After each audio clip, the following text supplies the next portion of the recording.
مین ہدی للعالمین صدق اللہ العظیم ان اللہ و ملائکۃ یصلون علی النبی یا ایھا الذین آمنوا صلوا علیہ وسلموا تسلیما وعلی آل سیدنا مولانا محمد وبارک وسلم وصلوا علیہ۔ میرے انتہائی واجب الاحترام رائی حق کے مسافر عاشقان رسول، یہ میں نے جو قرآن کریم کی 2 آیتیں پڑھنے کا شرف ملا ہے، یہ اللہ تبارک تعالیٰ نے یہ صیغہ امر ہے۔ ایک تو ہوتا خود کہہ دینا، نہیں یہ حکمن کہہ دینا، اللہ کہہ رہا خود کہہ دے، یہ صیغہ امر ہے۔ تو اس لیے ہمیں اس پہ حق بیان کرنے کی اللہ توفیق عطا فرمائے، تو اس پہ عمل کرنے کی بھی توفیق عطا فرمائے۔ قالا کا مطلب ہوتا ہے کہا، قل کا مطلب کہہ دو، آپ کہہ دو صدق اللہ، اللہ سچا ہے۔ فاتبعونی یعنی کیا، اتباع کرو، ملت ہے یعنی ملت، تعاون کرو، ہے جی میں نے جو پڑھا یہ فلاں کی ملت کیا، ہوتا ہے نا خط میں، جو کیا میں نے ملت کیا، منسلک کیا۔ ابراہیم حنیفہ، ابراہیم علیہ السلام صلات حنیفہ جو حق پہ چلنے والا، جس میں دو رائے نہ تھی، میان روی، جس میں کوئی درمیان کے راستے پہ چلنے والا، میان روی حق پہ چلنے والا۔ تو کیا وما کان من المشرکین، اور مشرک نہ تھا، شرک سے دور رہنے والا، اس کی اتباع کرنی ہے، ملت ابراہیم ان کی کرنی ہے۔ فاتبعونی ملت ابراہیم حنیفہ یعنی جس میں کوئی ملاوٹ کی بات نہیں، سیدھے راستے پہ چلنے والا، کوئی ان پہ وہ مشرک نہ تھے، شرک سے پاک تھے۔ انہوں نے پھر کیا ہوا آگے، کیا ان اولا، تحقیق اول، بیت کیسے ہیں گھر، وضع وہ بیت وضع للناس علی الذی ببکۃ مبارکا وہدی للمتقین، وہ گھر بنا عبادت کے لیے، مقرر کر اس گھر کو تمام ہدایت والوں کے لیے، سارے جہانوں کے لیے تمام۔ اس سے کیا پتہ چلا، اول گھر مکہ ہی کا ہے۔ یہ جو بیت المقدس منایا جاتا ہے، مسجد اقصیٰ، یہ حضرت ابراہیم خلیل اللہ علیہ السلام کے پوتے حضرت یعقوب علیہ السلام صلات نے اس کی بنیاد رکھی، مسجد اقصیٰ کی۔ تو خانہ کعبہ حضرت ابراہیم خلیل اللہ علیہ السلام، تو حضرت اسماعیل ذبیح اللہ علیہ السلام، فرشتوں کی نشاندہی کے بعد اللہ نے دکھا دیا کہ یہ میرا مکان یہاں بناؤ اور ستھرا کرو اسے، صاف لوگوں کے لیے کہ یہاں وہ عبادت گزاریں گے، اسے مقرر کر دے۔ تو بات اصل میں یہ ہے کہ حضرت ابراہیم خلیل اللہ علیہ السلام نے کہا کہ جیسے وہ شرک نہ کیا، ٹھیک اللہ ہی کی یاد میں رہے، تو اللہ کی یاد کی ہدایت کی لوگوں کے لیے، مقرر کیا وہ گھر برکت والا اور شان والا۔ کون؟ خانہ کعبہ مکہ شریف، وہ شان والا۔ یہ جو بنا اس پہ اگر یہ قائم دائم رہے تو ہمیں کوئی اعتراض نہیں۔ قبلہ اول سے کیوں کہا جاتا ہے بیت المقدس کو یا مسجد اقصیٰ کو؟ وہ اس لیے کہ شروع میں میرے آقا حضور تاجدار مدینہ محمد رسول اللہ صلی اللہ علیہ وسلم 13 ماہ، 1 سال 1 ماہ جماعت نماز اسی کی طرف منہ کرتے رہے۔ جب اللہ تبارک تعالیٰ نے رہنمائی کی، یہ جو دادا جی کا بنایا گھر جسے میں نے اولیت دی ہے، وہ تو خانہ کعبہ ہے، تو آپ نے تاجدار مدینہ محمد رسول اللہ نے التجا کی۔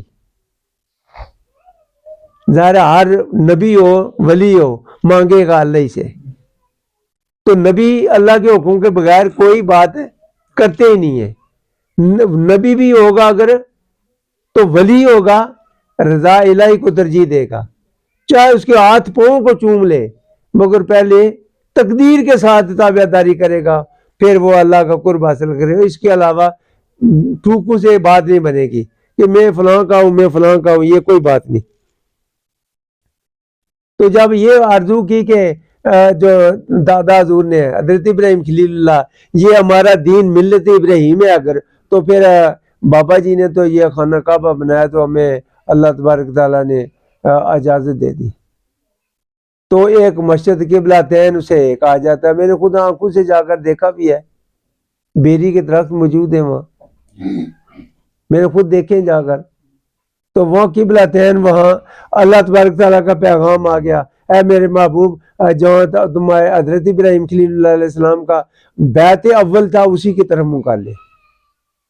یہ میرے پیو تو نہیں لکھا کہ بیت اول ہے، یہ تو آیات نمبر 95 سورۃ آل عمران پارہ 4 پڑھ لیں۔ اگر کسی کو شبہ ہے، کوئی اعتراض ہے تو وہاں سے پڑھ لیں، تاکہ کریں، تفسیر سے بھی پڑھ لیں۔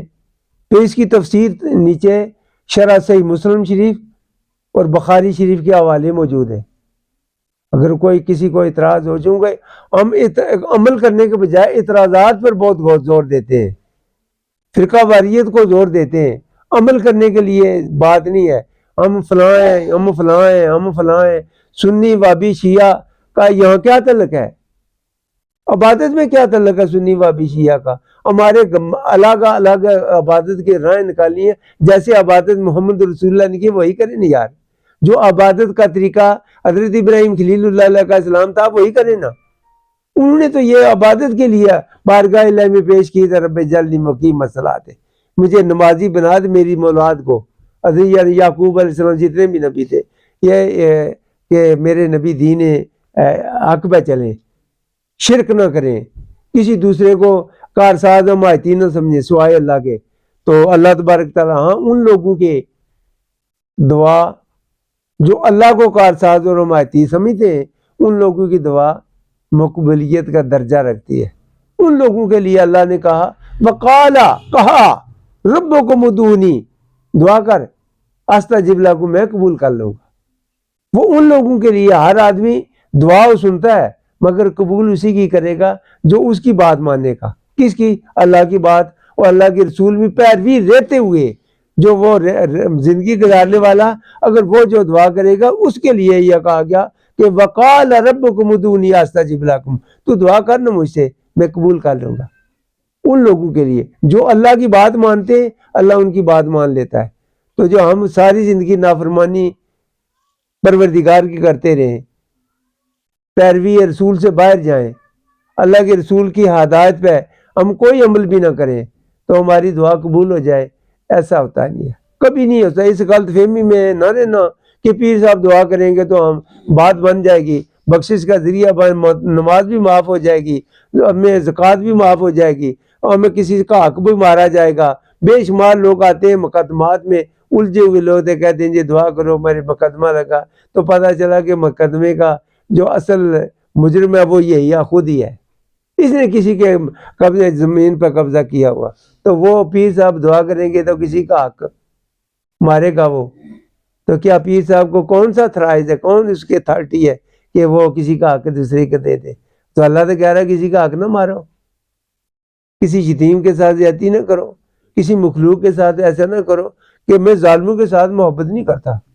ان اللہ لا یحب الظالمین، تحقیق بے شک اللہ نہیں محبت کرتا ظالموں سے، تو ظلم نہ کرو۔ اگر ظلم کا بازار بھی گھر میں رکھا، کسی کی بھلائی کے طرف منہ پھیر رکھا، کسی غریب کو کھانا، ولا یحض علی طعام المسکین، مسکین کو کھانا دینے کی رغبت سے منہ پھیر لیا، تو یہ سارے کام ایسے کرے، جو اللہ کہہ رہا ہے وہ ہم نہ مانے تو ہماری بات اللہ مان لے گا؟ کیا وہ کائنات کا بادشاہ ہے؟ وہ تو بے پرواہ ہے۔ وہ تو اگر کسی کو نبی کو بھی کہہ دے کہ جا نبی جو میں جانتا ہوں تم نہیں جانتے، تو اسی کا کیا ہے؟ مالک ہے، بادشاہ ہے، ماننے کا اسی کی بات۔ جو اللہ کی بات میں، اللہ کے حکم، پیروی رسول میں رہتے ہوئے زندگی گزارے، تو ایک ایک دل کی دلیل بھی اس کی مان لے گا۔ وہ ایمان کی پوری قوت سے کہہ رہا ہوں، بلکہ کئی بار آزما چکا ہوں۔ میں نے تو کسی سے کہا ہی نہیں، دل میں یہ کہا کہ یہ ہو جائے، یا اللہ یہ تیری مخلوق کی بھلائی کے لیے، اس کی مدد کے لیے مجھے توفیق دے دینا۔ دے دی اس نے، یا اللہ مجھے نماز پڑھنے کی توفیق دے دے، دے دی۔ یا اللہ تیرے بارگاہ میں سجدے کی توفیق دے دے، دے دی۔ یار جو کرسیوں پر بیٹھے ہیں نماز پڑھ رہے ہیں، ان کو یہ دیکھیں، اللہ سے مانگ لیں یار، سجدہ مانگ لیں، اور رکوع و سجدہ مانگ لیں، عبادت مانگیں، دے دینے والا دے دے گا۔ وہ مانگے تو صحیح۔ جب اللہ کی بات ماننے کے لیے آپ تیار ہو جائیں گے، تو سجدہ کرنے کے لیے تیار ہو جائیں گے، تو توفیق مانگیں اس سے، تو دے دے گا۔ آخر دعوانا الحمدللہ رب العالمین۔